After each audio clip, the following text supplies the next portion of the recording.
ప్రైజ్లా దేవునికి స్తోత్రం. ప్రభు నామానికి మహిమ కలుగుగాక. దైవ సన్నిధిలో ఆసక్తితో సమకూడి వచ్చిన మీ అందరికీ యేసు నామములో శుభవందనాలు తెలియజేస్తున్నాను.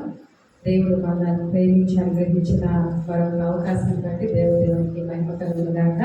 మనం కొలసి పత్రికని ధ్యానం చేసుకుంటూ ఉన్నాం. అపోస్తలుడైన పౌలు కొలసి సంఘానికి రాసిన ఈ పత్రికలో మనము దైవికమైన పాఠాలు నేర్చుకుంటూ ఉన్నాం. గత వారం మనం 9 నుండి ఆల్రెడీ చదివాము. మనం ఏం నేర్చుకుని ఉన్నామంటే ప్రతి వారం పోయిన వారంలో మనం చూసినట్లయితే పరిశుద్ధాత్మ దేవుడు అంటే ప్రేయర్ అంటే పౌలు ఆ కొలసి సంఘము ఆత్మీయంగా ఎలా ఎదగాలని కోరుకుంటున్నాడు, వారి గురించి ఏంటి ఉద్దేశిస్తున్నాడు అనే విషయాలు మనం నేర్చుకుని ఉన్నాం. అదే మన పట్ల కూడా దేవుని సంకల్పమైనదని మనం నేర్చుకున్నాం. మనమందరం కూడా దేవుని విషయమైన జ్ఞానమందు అభివృద్ధి పొందాలి. జ్ఞానమందు దైవ విషయమైన జ్ఞానమందు మనం అభివృద్ధి చెందాలి అనే విషయాన్ని మనం నేర్చుకుని ఉన్నాం. ఈ లోకంలో జ్ఞానం కలిగిన వారు ఎంతోమంది ఉన్నారు, పాండిత్యం కలిగిన వారు ఎంతోమంది ఉన్నారు. అంటే బిజినెస్ పరంగా కానీ లేకపోతే టెక్నికల్గా కానీ ఎన్నో విషయాల్లో మన శక్తికి మించి చాలా జ్ఞానం కలిగిన వారు ఎంతోమంది మనం చూస్తూ ఉంటాం. జ్ఞానాన్ని అభివృద్ధి చేసుకుంటూ వారి యొక్క జ్ఞానాన్ని బట్టి సంపాదించే ప్రజలు మనం చూస్తూ ఉంటాం. కానీ దేవుని బిడ్డలుగా మనకి దైవ జ్ఞానం అనేది చాలా ప్రాముఖ్యం. ఈ లోకంలో ఏ జ్ఞానం ఉన్నా కూడా దైవ జ్ఞానం లేకపోతే కనుక కొన్నిసార్లు అనిపిస్తుంది, కొంతమంది ప్రజలు వారు చేసేది వారు ఆచరించేవి చూస్తూ ఉంటుంటే నిజంగా వీరి జ్ఞానం ఏమైపోతుంది అనిపిస్తుంది. కాబట్టి మనకు కావాల్సింది పైనుండి వచ్చే జ్ఞానం, దేవుడిచ్చే జ్ఞానం. అది మొట్టమొదట పవిత్రమైనది, నిష్కలషమైనది, స్వార్థం లేనిదని మనము యాకోబు పత్రికలో చూస్తూ ఉన్నాం. దైవ జ్ఞానం మనకు కావాలి. సత్యాన్ని అన్వేషించే జ్ఞానం, సత్యాన్ని అనుసరించి నడుచుకోగలిగే జ్ఞానం, పాపాన్ని జయించగలిగే జ్ఞానము, పరిశుద్ధంగా జీవించుటకు తగిన పరిశుద్ధాత్మ సహాయాన్ని తీసుకొని ఈ జీవితంలో దేవుని కొరకు జీవించగలిగే జ్ఞానం, ఇది మనకు ఎంతో అవసరమైనదనే సత్యాన్ని మనం గ్రహించవలసిన దేవుని చిత్తాన్ని గురించిన జ్ఞానం. What is God's will for my life అంటే దేవుని చిత్తం ఏంటి, నన్ను ఎందుకు జన్మింపజేశారు దేవుడు ఈ లోకంలో. ప్రతి ఒక్కరికి కూడా ఒక ఉద్దేశంతో ఉద్దేశం లేకుండా మనం ఎవరము జన్మించలేదు. మన పట్ల ఆయనకి ఒక ప్రణాళిక ఉంది, ఉద్దేశం ఉంది. దేవుని చిత్తం యొక్క జ్ఞానాన్ని తెలుసుకొని ఆయన చిత్తానుసారంగా మనం జీవిస్తేనే నెమ్మది, సమాధానం, సంతృప్తి కలుగుతుంది. ఈ లోకంలో మన కొరకు మనం జీవించినంత కాలం మనకు నెమ్మది ఉండదు, సమాధానం ఉండదు, సంతృప్తి ఉండదు. కానీ మనం సృజించిన సృష్టికర్త యొక్క ఉద్దేశాల కొరకు మనం జీవించినప్పుడు ఎంతో నెమ్మదిగా జీవించగలుగుతాం. ఈ సత్యాన్ని అర్థం చేసుకుంటే చాలా బాగుంటుంది. అర్థమవుతుందండి. మన కొరకు మనం జీవించినంత కాలము దేవుని మనకి సంతృప్తి, సమాధానం ఉండకపోవచ్చు. కానీ దేవుని ఉద్దేశం కొరకు, దేవుని సంకల్పం కొరకు, మనం సృజించిన వాడు ఏ ఉద్దేశంతో మనం సృజించాడు అని ఆయన ఉద్దేశం కొరకు, ఆయన సంకల్పం కొరకు జీవిస్తున్నప్పుడు ఏమున్నా లేకపోయినా నెమ్మది, సంతృప్తితో ఈ లోకంలో మనం బ్రతకగలుగుతాం. దేవుని స్తుతిద్దామా? హల్లెలూయా. కాబట్టి ఆత్మ సంబంధమైన జ్ఞానం అనేది మనకి చాలా అవసరం. మనం చూసాం గత వారంలో ఏమని ప్రార్థన చేస్తారంటే, మీరు అన్ని విషయంలో ప్రభువును అంటే దైవ సంబంధమైన జ్ఞానంలో ఎదగాలని మీకు చెప్పాను. మన ఆధ్యాత్మిక జ్ఞానం అంటే, అవగాహన అంటే ఏంటంటే ప్రతిదీ దైవ దృష్టితో మనము చూడగలగటమే ఆత్మీయత. ఆత్మీయత అనేది ప్రతిదీ దైవ దృష్టితో చూడగలగటం.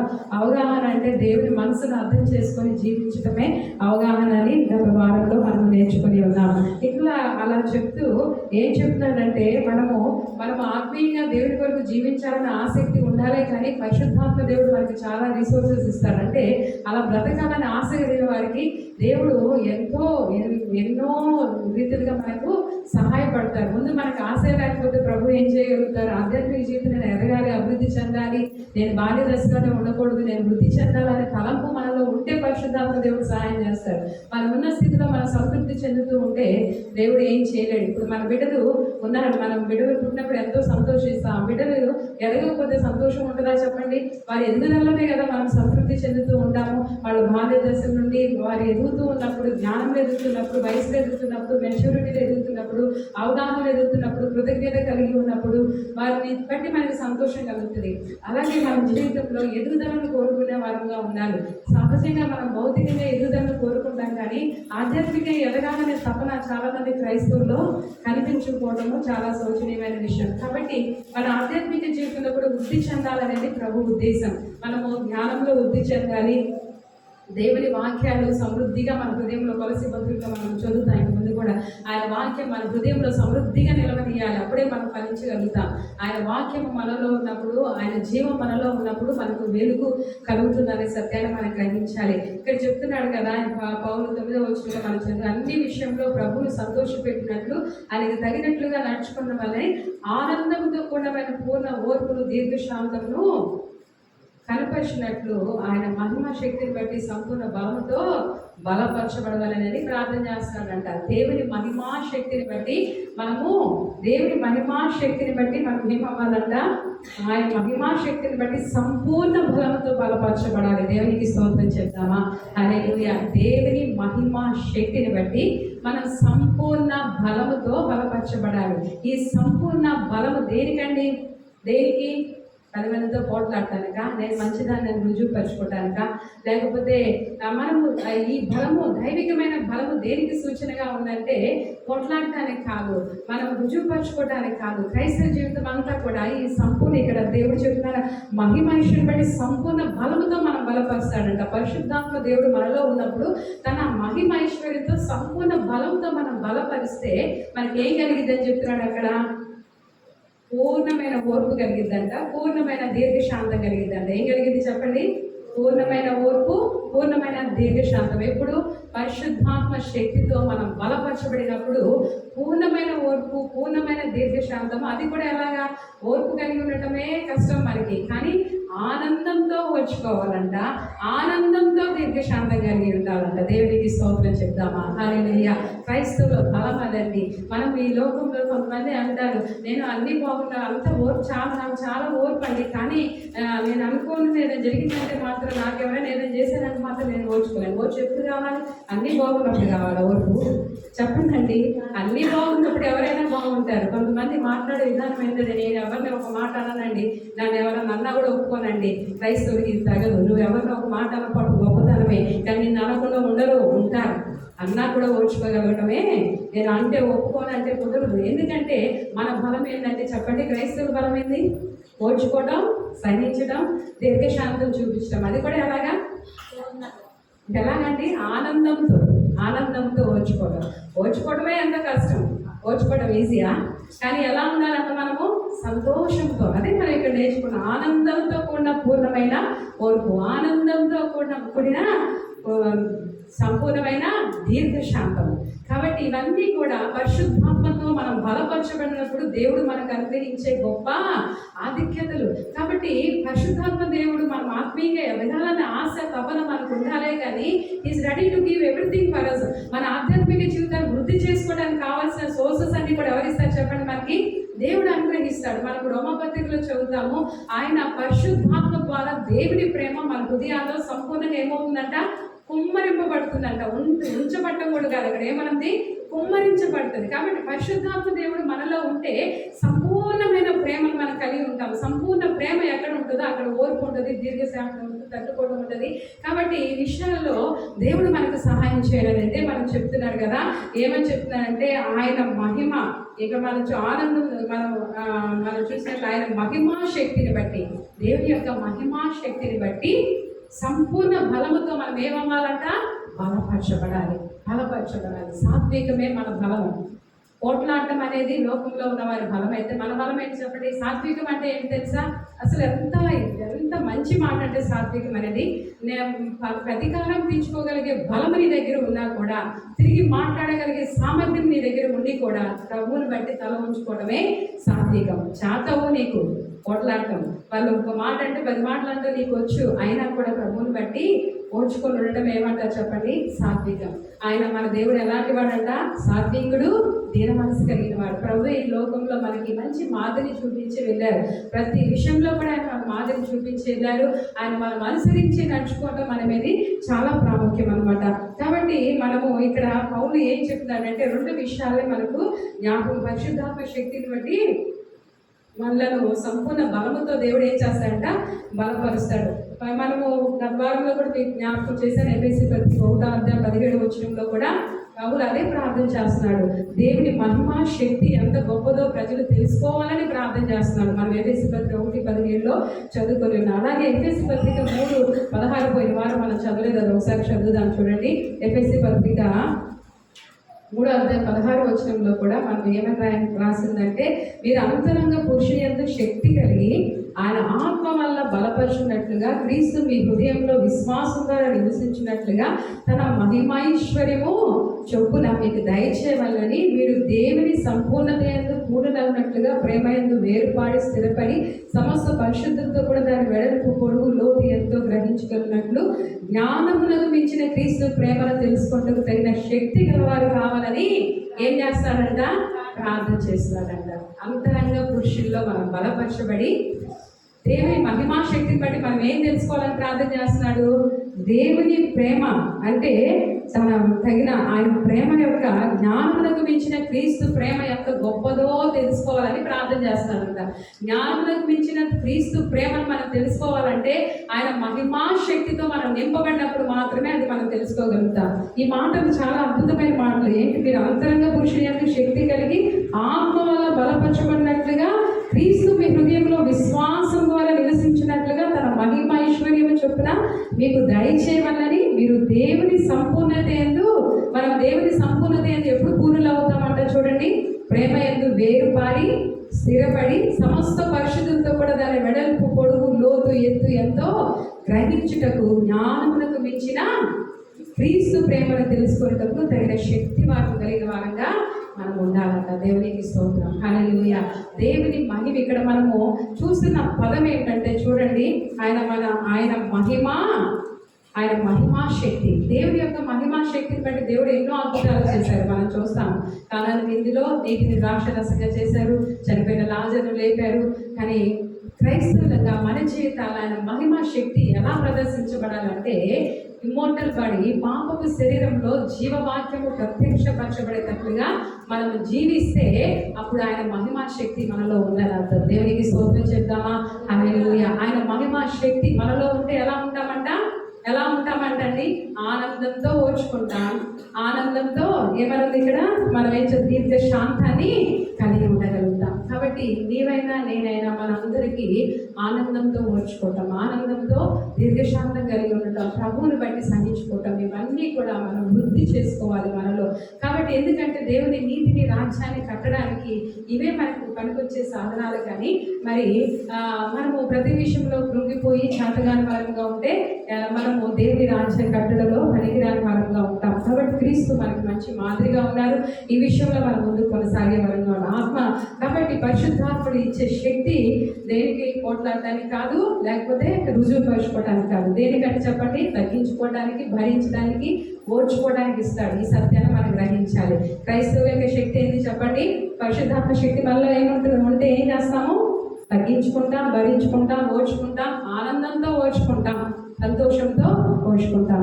ఇదే మనం గ్రహించాలి. ఈ పరిశుద్ధాత్మ శక్తి దేనికంటే పూర్ణమైన ఓర్పు కలిగి ఉండటానికి, దీర్ఘశాంతం కలిగి ఉండటానికి, అది కూడా ఆనందంతో కలిగి ఉండటానికి అని మనము ఎఫెసీ పత్రిక కూడా చదువుకొని ఉన్నాం. తర్వాత అపోస్తలుడైన పౌలు ఇక్కడ కింద వచనాలు ఏం చెప్తున్నాడంటే, ఇంకా ముందు వచనాలు మనం చూసినట్లయితే, తేజోవాసైన పరిశుద్ధుల శ్వాసంలో పాలువారగుటకు వాళ్ళని పాత్రగా చేసిన తండ్రికి మీరు కృతజ్ఞతాస్తుతులు చెల్లించవాలని దేవుని బతిమాలుకుంటున్నాను. మనకి అల్పులము, అయోగ్యులము, ఎన్నిక లేని మనల్ని ప్రభు విమోచించి రక్షించి తేజోవాసులైన పరిశుద్ధుల స్వాస్థ్యంలో పాలు పొందుకునే భాగ్యము దేవుడు మనకి ఇచ్చాడు. అందుని బట్టి మనం ఎప్పుడు దేవునికి ఏం కలిగి ఉండాలండి? కృతజ్ఞత కలిగి ఉండాలి. ఎన్నిక లేని మనకి దేవుడు ఇచ్చిన కార్యం బట్టి కృతజ్ఞత కలిగి ఉండాలి. తర్వాత ఆయన చెప్తున్నాడు 13వ వచనంలో, ఆయన మనల్ని అంధకార సంబంధమైన అధికారుల నుండి విడుదల చేసి తాను ప్రేమించిన తన కుమారి యొక్క రాజ్య నివాసులుగా చేశారు. దేవునికి స్తోత్రం. హల్లెలూయా. మనం అందరం ఒకప్పుడు ఎవరు చెప్పండి? అంధకార సంబంధమైన అధికారం కింద ఉన్నవారం. ఎక్కడ ఉన్నవారము? అంధకార సంబంధమైన అధికారం. ఆలోచన చేయండి. దేవుడు మనం అందరూ కూడా అంధకారం నుండి దేవుడు మనం విమోచించాడు. ఒకప్పుడు అంధకారం మనం ఏలుబడి చేసింది. అంధకారం కింద మనం లోకమంతా కూడా దుష్టి చేతిలో ఉంది, అంధకారమయంగా ఉంది. కానీ మనం విమోచించిన వాడు, దాని నుండి ప్రత్యేకపరిచిన వాడు ప్రభువైన యేసుక్రీస్తు. మనం యాజక సమూహంగాను, పరిశుద్ధ జనంగాను, ఆయన సొత్తైన ప్రజలుగా దేవుడు మనల్ని చేసి ఉన్నాడు. మనం మొదటి నుండి చూస్తే దేవుడు అంటే ఇశ్రాయేలు మనం ఆదికాండం 1వ అధ్యాయంలో చూస్తే వెలుగును చీకటిని దేవుడు ఏం చేశాడంట? ప్రత్యేకపరిచాడు. వెలుగుకు చీకటికి పొత్తు లేదు. దేవుడు వెలుగై ఉన్నాడు, ఆయన యందు చీకటి ఎంత మాత్రం కూడా లేదని దేవుని వాక్యంలో మనం చదువుతున్నాం. కాబట్టి మనం వెలుగు సంబంధంగానే ఉండాలి, కానీ చీకటి కాస్త వెలుగు కాస్త ఏలుబడి చేయడం అనేది అసాధ్యం. చీకటి వెలుగు ఉన్న చోట చీకటి ఉండదా అండి? పారిపోతుంది. కాబట్టి మన జీవితాలు అంధకార సంబంధమైన ఏలుబడి కింద ఒకప్పుడు ఉన్నాము. అంధకార మనం చూస్తున్నాం కదా, ఏమో చెప్పిన అంధకార సంబంధమైన అధికారుల నుండి మనలను విడుదల చేసి, ఎలా విడుదల చేశాడు? ఇశ్రాయేలు ప్రజల్ని ఐగుప్తు బానిసత్వం నుండి విడిపించినట్లుగా దేవుడు మనల్ని ఏం చేశాడు? అంధకారం నుండి విడిపించి తన సొత్తైన ప్రజలుగా దేవుడు మనల్ని చేసుకున్నాడు. దేవునికి స్తోత్రం చెప్తామా? అని ఏం చేశాడు చెప్పండి? అంధకార సంబంధం అధికారం నుండి విడుదల చేసి తాను ప్రేమించిన తన కుమారుని యొక్క రాజ్య నివాసులుగా చేసి ఉన్నాడు. దేవునికి స్తోత్రం. హల్లెలూయా. మన దేవుడు తన ఏకైక కుమారుని మన కొరకు అనుగ్రహించి మనం అందరినీ కూడా ఆయన రాజ్య నివాసులుగా చేశారు. మనమందరము ఎవరి రాజ్యానికి చెందిన వారు చెప్పండి? దైవ రాజ్యానికి, యేసు రాజ్యానికి సంబంధించిన వారు. కాబట్టి ఆయన ఎలా ఉన్నాడో మనం అలా ఉండటం అనేది, ఆయన రాజ్యము లోక సంబంధమైనది కాదు, కానీ ఎలాంటిదంటే చెప్పండి? ఆయన రాజ్యము ఏమైనది?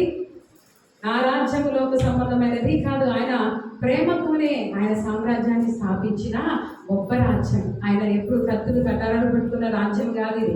ప్రేమతో లోకాన్ని జయించిన గొప్ప రాజ్యం. కాబట్టి ఆ ప్రేమ మనలో కుమరింపబడినప్పుడు మనం కూడా అనేకులు ప్రభు కొరకు సంపాదించగలుగుతామనే సత్యాన్ని మనం గ్రహించవలసిన వారమై ఉన్నాం. తాను ప్రేమించిన తన కుమారి యొక్క రాజ్య నివాసులుగా చేసిన ఆ కుమారి యందు మనకి ఏం కలిగిందంట? విమోచనం, అనగా పాప క్షమాపణ కలుగుతున్నది.